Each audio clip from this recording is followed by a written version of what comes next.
Hello, story creators. I'm so excited to see you here again.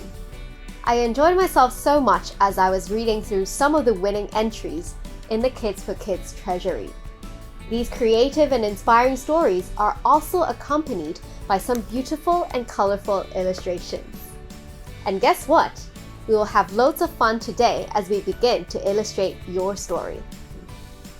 Today, we'll be covering two main aspects of story illustrations: designing character and illustrating the background.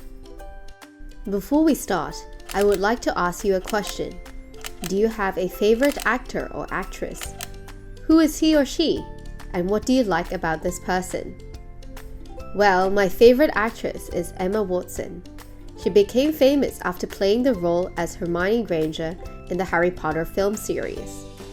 I enjoyed watching Emma Watson act as she really brought the character to life and allowed me to connect with her. Regardless of who is your favorite actor, good actors and actresses tend to share some common qualities. In particular, they have good control of their voice and can also use different body languages to communicate what their characters are really thinking. One of the first things to consider as we begin to illustrate our story is, what does your character look like? How you present your character in drawing would influence your audience's ability to connect with them and understand the story. This is Billy. Based on what you can observe, what do you know about Billy? Well, he is probably a human being. But do you know whether he is good looking or not? Is Billy a beggar or a rich prince? What is he doing at this moment? How is he feeling? It may be difficult to tell much as Billy is just a stick man. There are a couple of things which we need to consider when we design a characters.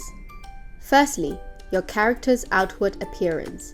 How your character looks or what your character is wearing can tell the audience something about your character's background. For example, old people would tend to have grey hair and wrinkled skin. Meanwhile, vampires would normally look quite pale, have sharp pointed teeth, and would wear a black cape. Secondly, the facial expression of your characters. Are the corners of their mouth turned up or down? Do they look angry or disgusted?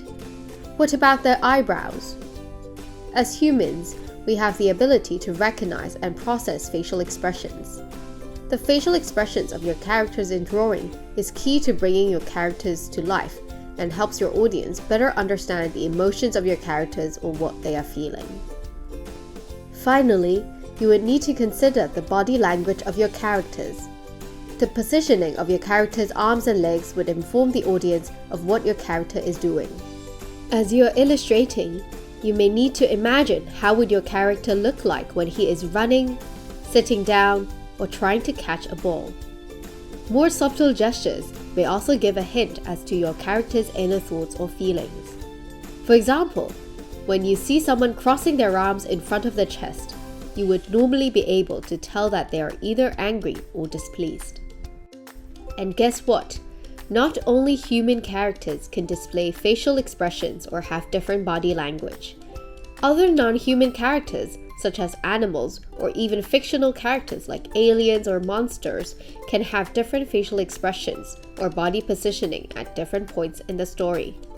If you want to bring your characters to life, it's perhaps time to wave goodbye to stickman drawings. Next, let's talk about drawing the setting.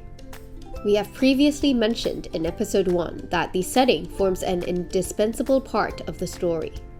Where does the story take place? There is a limit as to what you can describe to your audience in words. Say for example, my story takes place in a candy house. How does the house look like? What are the walls made of? Is it made of jelly beans or chocolate bars? You may be able to describe it in words to a certain extent, but a more effective way is to draw it out so that your audiences can actually see it. It is common to see students focusing too much energy on their characters and the interactions between them, and they eventually run out of time to draw the background. Unless your story takes place in a vacuum, the background is actually key to your storytelling. I have 2 useful tips for you when it comes to drawing the background. Firstly, Do your research. You can easily search for reference pictures online before you start. You may not need to copy the picture 100%, but having some kind of reference would definitely make your background look more real and convincing. Secondly, draw similar backgrounds together. There may be more than one scene taking place in the same setting in your story. You can draw similar backgrounds in one go to increase efficiency and also to ensure consistency.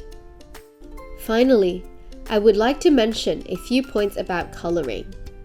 Colors can also be a useful tool when it comes to storytelling. The use of warm versus cold colors may help create a different atmosphere. At the same time, the use of contrasting colors may also help emphasize certain details. Illustrating a story is just like staging a drama. Your setting is the backdrop, and your characters are the actors. Once you got all these ready, you're ready to begin your show. So be sure to check out our next video for more illustrating tips. We'll see you then. Bye!